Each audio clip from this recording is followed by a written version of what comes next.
네, 오늘 저는 함께 봉독한 말씀을 통해서 한밤중에도 하나님은 길을 여십니다라는 제목으로 주님의 말씀 나누고자 합니다. 우리가 살다 보면 이 스트레스가 많은 날이 있습니다. 어떤 날에는 아침에 눈을 뜨는 순간 이제 걱정이 먼저 찾아오고, 또 마음이 먼저 어제와 똑같은 공간과 똑같은 환경에 있었음에도 불구하고 스트레스로 이 불안이 찾아오는 날이 있습니다. 누가 크게 이야기한 것도 아닌데 걱정되는 상황, 걱정되는 일들을 생각하면 설명할 수 없는 불안이 가슴에 내려앉고, 오늘은 나에게 어떤 일이 생길까 이 생각이 먼저 올라옵니다. 우리는 그런 날을 싫어합니다. 가능하면 이 불안한 상황을 모른 척하고 싶습니다. 아무 일도 없기를 바라면서, 우리가 평안을 바라면서 또 평안 가운데 살고 싶어 합니다. 그런데 이 믿음으로 산다는 것은 항상 안전한 길만 걷는다는 뜻이 아니었습니다. 오히려 믿음은 뜻밖의 소식 앞에서 우리가 드러날 수 있습니다. 이 선택지가 많지 않은 순간, 마음이 흔들리는 순간, 그때 내가 무엇을 붙잡는지가 드러날 수 있습니다. 그렇다면 우리는 여기서 이렇게 물어볼 수 있습니다. 하나님이 함께 하신다면 왜 내 삶에는 왜 위협이 찾아오고, 내 가정에는 왜 불안이 찾아오며, 왜 어떤 날은 이 눈물이 멈추지 않고 흐를까? 오늘 본문은 아주 조용한 방식으로 그 질문을 우리 앞에 놓여놓고 있습니다. 동방 박사들이 떠난 후에 하나님은 이 요셉의 꿈에 말씀하십니다. 2장 13절 말씀입니다. 함께 읽어보겠습니다. 시작. 박사들이 떠난 후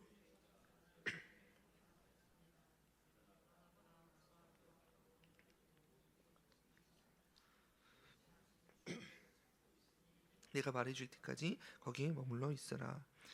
이 믿음의 시작이 환호가 아니라 이 피신이라뇨.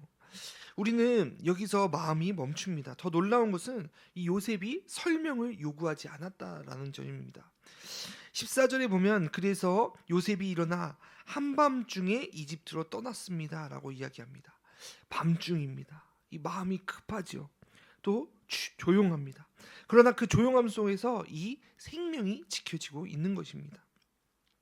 하지만 역사는 거기서 끝나지 않습니다. 이 피신이 있다고 해서 세상의 악이 사라지는 것은 아니었습니다. 헤롯의 분노는 가장 약한 자리로 향합니다. 그리고 성경은 그 장면을 정리하지 않고 기록하고 있습니다. 2장 18절 말씀 함께 읽어보겠습니다. 라마에서 슬퍼하며 크게 통곡하는 소리가 들리니 라헬이 그 자녀를 잃고 울고 있구나. 자녀들이 없어졌으므로 위로받기도 거절하는구나. 이 대목에서 우리는 또 묻게 됩니다. 하나님, 왜 이런 통곡이 필요합니까? 왜 믿음의 이야기 한복판에 왜 이런 눈물이 있습니까? 그때 사람들의 마음에는 이 두 가지 마음이 함께 생깁니다. 하나는 이제 끝인가? 라고 생각하는 절망이고, 다른 하나는 그럼에도 하나님은 어디에 계신가? 어디에서 나를 바라보며 일하고 계신가? 라고 생각하는 그 갈망입니다. 그리고 본문은 다시 조용히 말합니다. 2장 19절 20절 말씀입니다. 헤롯이 죽은 후 주의 천사가 이집트에 있던 요셉의 꿈속에 나타나 말했습니다. 일어나거라. 아기와 그 어머니를 데리고 이스라엘 땅. 아기의 목숨을 노리던 사람들이 죽었다. 돌아갈 길이 열립니다. 그런데 돌아가는 길조차 완전히 안전하지는 않습니다. 요셉은 두려워하고 하나님은 방향을 바꾸게 하시며 마침내 가족은 나사렛이라는 동네로 들어가 살게 되었습니다. 오늘 새벽 우리는 이 이야기를 통해 이 옛날 이야기로만 듣지 않으려고 합니다. 피신해야 했던 그 밤, 설명되지 않는 그 눈물, 그리고 작고 조용한 자리로 이어지는 그 길. 이 모든 장면 속에서 하나님이 무엇을 하시는지, 그리고 우리의 가정과 우리의 마음이 그 하나님 앞에서 무엇을 붙잡아야 하는지 이제 말씀 안으로 함께 걸어가 보겠습니다. 첫 번째로 하나님은 생명을 지키시고 약속을 이루십니다. 하나님은 위기 앞에서 피하라는 길로 인도하시고, 생명을 지키시고 그 길에서 약속을 이루십니다. 박사들이 떠난 후에 이야기의 공기는 갑자기 무거워집니다. 경배의 장면이 끝났다고 해서 세상이 잠잠해지는 것은 아니었습니다. 오히려 그때부터 보이지 않는 칼날이 움직이기 시작합니다. 그래서 하나님은 먼저 요셉의 잠든 마음을 깨우십니다. 13절에 박사들이 떠난 후 주의 천사가 요셉의 꿈에 나타나 말했습니다. 일어나거라. 어서 아기와 그 어머니를 데리고 이집트로 피신하여라. 헤롯이 아기를 죽이려고 찾고 있으니 내가 말해줄 때까지 거기에 머물러 있어라. 여기서 우리의 마음이 멈춥니다. 하나님이 주시는 첫 명령은 맞서라, 싸워라 이것이 아닙니다. 드러내라도 아닙니다. 바로 피신하여라입니다. 우리는 신앙을 말할 때 종종 정면 돌파만 떠올릴 때가 있습니다. 그런데 하나님은 생명을 지키는 방식으로 때로는 이 물러나는 길을 주십니다.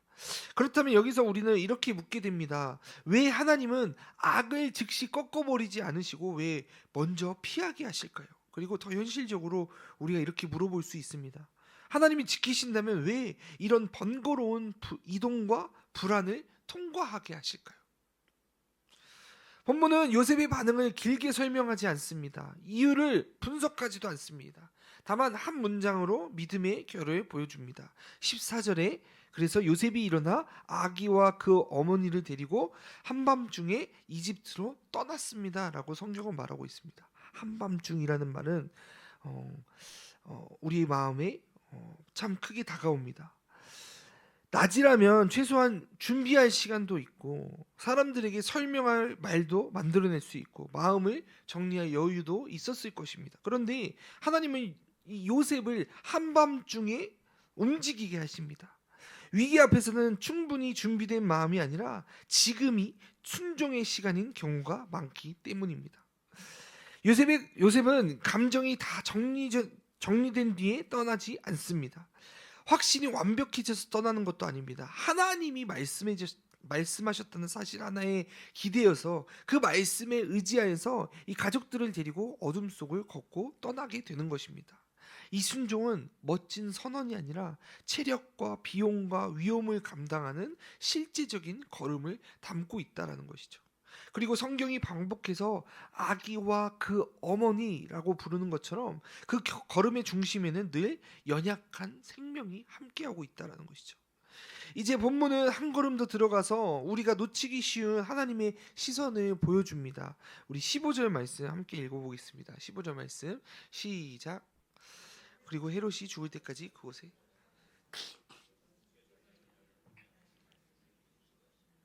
내가 이집트에서 내 아들을 불러냈다. 우리는 14절까지 읽으면 이렇게 말하기 쉽습니다. 하나님이 피신시켜 주셨다. 맞습니다. 그런데 15절은 거기서 끝나지 않습니다. 이 피신은 단순한 임시 조치가 아니었습니다. 하나님은 그 피신의 길을 붙들어 당신의 말씀을 이루어 가신다라는 것입니다. 여기서 우리의 믿음의 관점이 바뀌게 됩니다. 우리는 종종 피했다를 실패했다라고 느낍니다. 내가 도망친 것 같은 그런 자책도 생깁니다.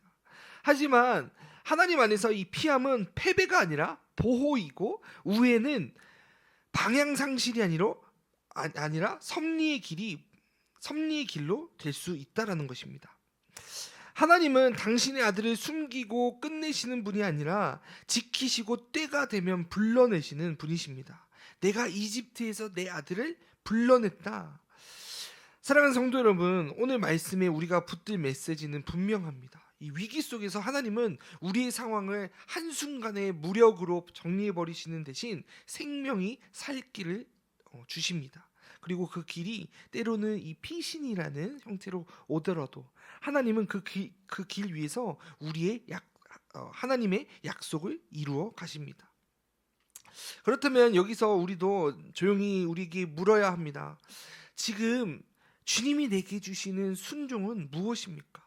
버티는 용기입니까? 아니면 일어나 움직이는 순종입니까? 둘째로 하나님은 말씀 안에 붙들어 두십니다. 2장 16절 18절 함께 제가 읽어드리겠습니다.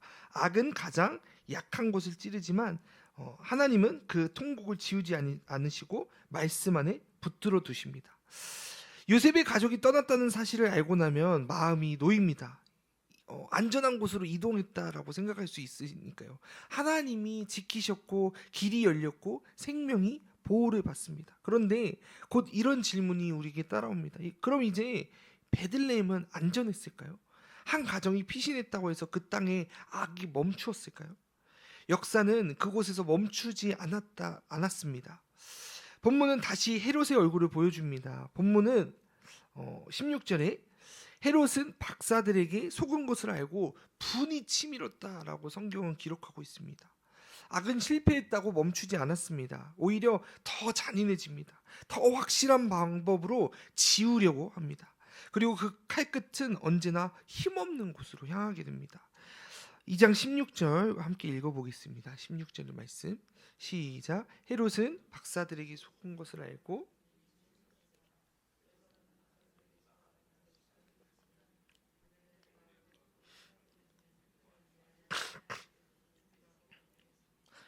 여기서 마음이 무너집니다. 우리가 기대하던 이 신앙의 장면은 보통 이렇습니다. 하나님이 메시지를 주시고 사람이 순종하고 결과가 좋아지는 이야기를요.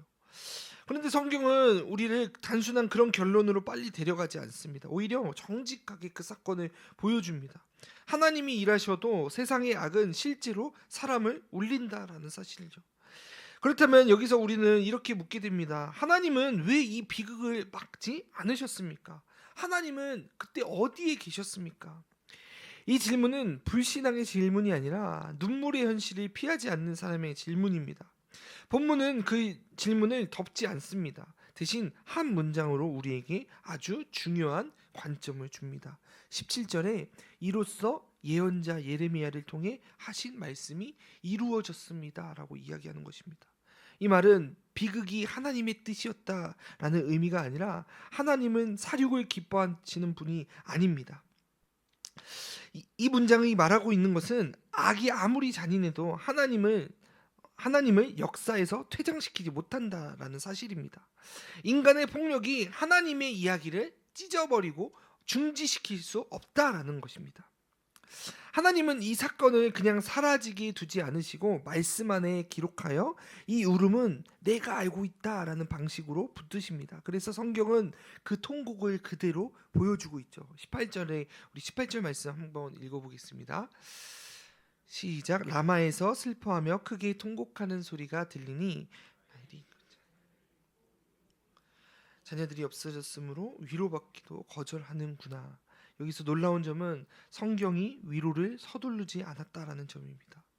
위로받기도 거절하는 마음을 그대로 적어둡니다. 그 마음이 얼마나 침통했을까요? 그 마음이 자녀를 잃은 슬픔들이 이스라엘 백성 그 베들레헴에 있었던 사람들의 슬픔이 얼마나 슬펐을까요? 어떤 슬픔은 말로 정리되지 않을 때가 있습니다. 어떤 상실은요 힘내라는 한마디로 해결되지 않을 때가 있습니다. 하나님은 그 사실을 알고 계신다라는 것이죠. 그래서 하나님은 우리의 눈물을 조용히 만들기보다는 먼저 그 눈물을 말씀 안에 남기십니다.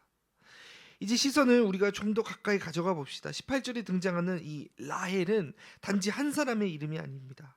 이스라엘의 어머니로 기억되는 이 라헬을 통해서 성경은 말하는 듯합니다. 이 울음은 베들레헴만의 울음이 아니라 하나님의 백성이 역사 속에서 반복해서 걸어온 억압의 울음이라고 말합니다. 애굽의 압제, 포로의 길, 그리고 폭군의 폭정 아래에서 터져나온 울음. 하나님은 그 울음이 없던 일이 되게 하지 않으십니다. 사랑하는 성도 여러분, 오늘 말씀에서 우리가 붙들어야 할 믿음은 이것입니다. 악이 눈물을 만들 때 하나님은 그 눈물을 외면하지 않으십니다. 하나님 그 통곡을 가볍게 여기지 않으십니다. 오히려 그 통곡을 말씀 안에 붙들어 두심으로써 우리의 통곡이 하나님의 시선 밖으로 밀려나지 않게 인도하신다라는 것이죠. 그렇다면 우리는 여기서 이렇게 기도하게 됩니다. 주님, 제 눈물이 주님 앞에서 사라진 것으로 처리되지 않게 하소서. 그리고 교회가 누군가의 울음을 빨리 정리해버리지 않게 인도하여 주시옵소서. 그리고 본문은 다음 장면을 준비합니다. 눈물이 마지막 장면인 것처럼 보이지만 하나님은 아직 끝을 말씀하시지 않으십니다. 하나님은 눈물의 자리에서 다시 길을 여셔서 당신의 아들을 돌아오게 하십니다. 오늘 말씀의 셋째로 하나님은 안전한 길을 여십니다. 하나님은 돌아오라 하시되 현실을 모른 척하지 않으시고 더 안전한 자리로 이끌어서 나사렛에서 길을 여십니다. 베들레헴의 통곡을 지나오면 마음이 한 가지를 붙잡습니다. 이 울음은 어디로 가는가? 하나님은 이 눈물을 그냥 역사 속에 방치하고 계시는가? 통곡의 소리가 커질수록 우리는 더 분명하게 묻게 됩니다. 이제 주님, 다음 걸음을 무엇입니까? 역사는 그곳에서 멈추지 않습니다. 헤롯이 죽은 후 19절에 기록하고 있는데요. 이 짧은 많은 세상 권력이 영원한 것처럼 보일 때도 하나님이 시간을 붙들고 계셨다는 증거를 말하고 있습니다. 헤롯이 모든 것을 쥐고 있는 듯 했지만 결국 그는 지나가는 권력일 뿐이었습니다. 그리고 하나님은 다시 요셉을 찾아오셨습니다. 19절에 헤롯이 죽은 후에 주의 천사가 이집트에 있던 요셉의 꿈속에 나타나라고 기록하고 있습니다. 하나님은 한번 인도하시고 끝내시는 분이 아니라 걸음마다 다시 말씀하시는 분이십니다. 피신의 시작도 꿈이었고 귀환의 시작도 꿈입니다. 그때 우리는 이렇게 다시 묻게 됩니다. 왜 하나님은 한 번에 다 알려주시지 않으시고 왜 자꾸 다시 말씀하시는 것일까? 아마도 이유는 인도하심은 정보가 아니라 동행이기 때문입니다. 하나님이 내가 너와 계속 함께하고 있다. 하나님은 길을 종이에 적어 던져주시는 것이 아니라 우리의 다음 발걸음을 붙드시고 인도하시고 함께 하시기 때문입니다. 천사가 말합니다. 20절에 일어나거라, 아기와 그 어머니를 데리고 이스라엘 땅으로 가라. 아기의 목숨을 노리던 사람들이 다 죽었다. 그리고 요셉은 또다시 즉시 움직입니다. 그래서 요셉이 일어나 아기와 그 어머니를 데리고 이스라엘 땅으로 갔다라고 이야기하고 있죠. 여기까지 오면 우리는 숨을 쉽니다. 이제 끝났구나. 이제 집으로 돌아가는구나. 이제 안전할 수 있구나. 그런데 현실은 그렇게 단순하지 않습니다. 22절 우리 함께 말씀 읽어보겠습니다. 시작. 그러나 요셉은 아킬라오가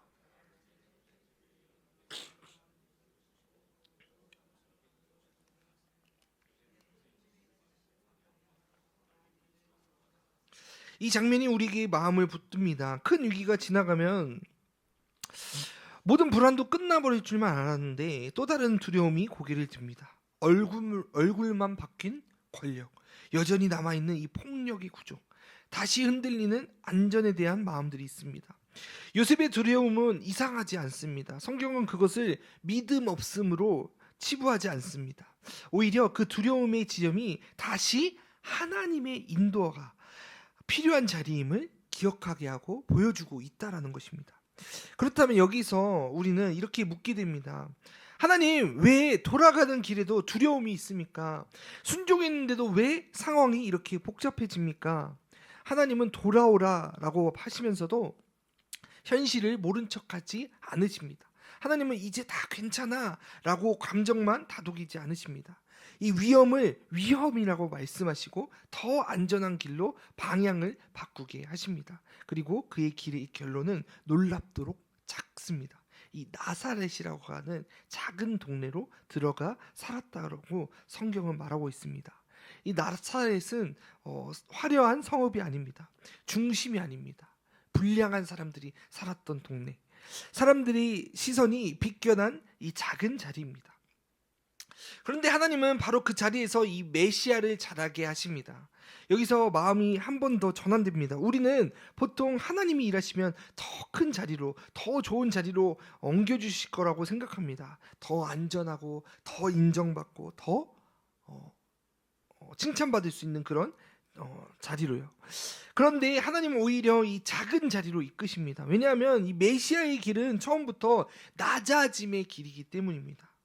하나님은 예수님을 생존시키는 것에서 끝나지 않으시고 예수님의 정체를 드러내시는 자리로 옮기십니다. 그래서 성경은 마지막에 이렇게 덧붙입니다. 우리 23절 말씀 함께 읽어보겠습니다. 시작. 나사렛이라는 동네로 들어가 살았습니다. 이로써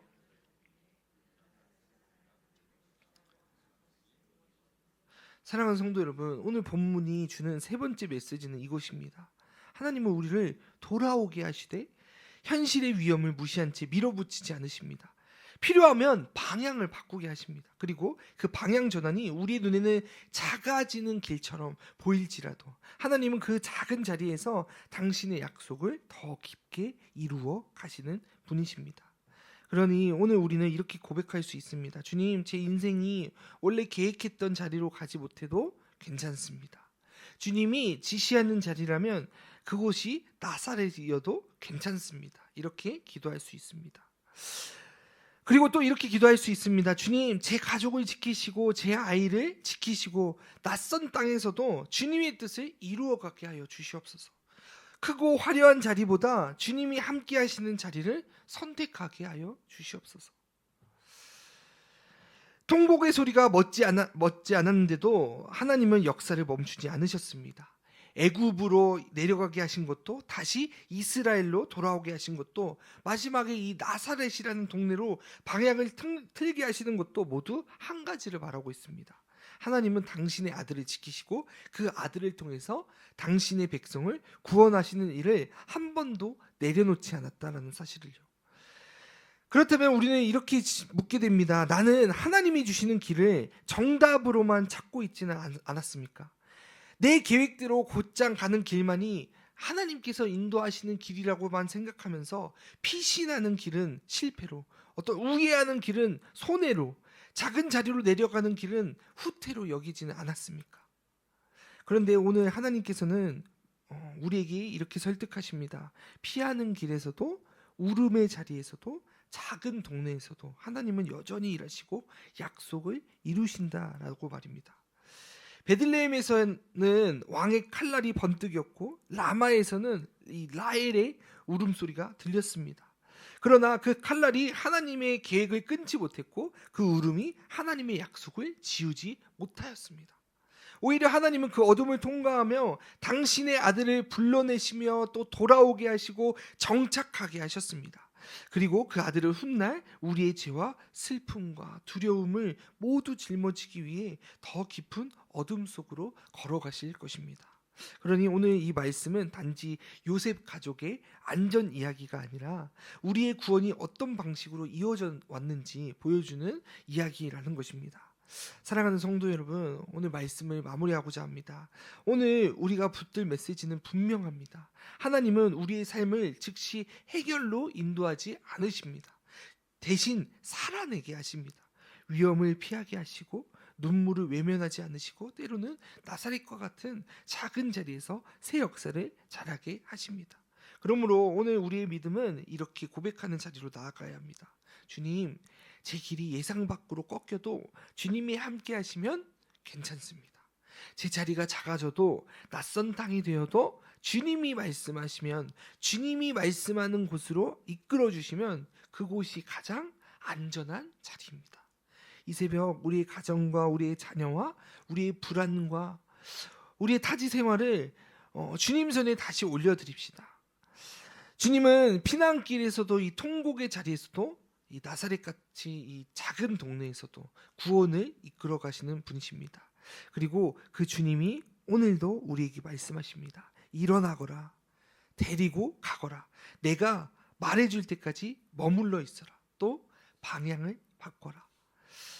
그 말씀에 순종하며 오늘의 기도의 걸음걸음이 내일의 우리 가정과 또 우리 공동체를 살리는 것임을 기억하며 이 길을 내시는 주님을 경험하게 되는 저와 여러분이 되시길 주님의 이름으로 간절히 축원합니다.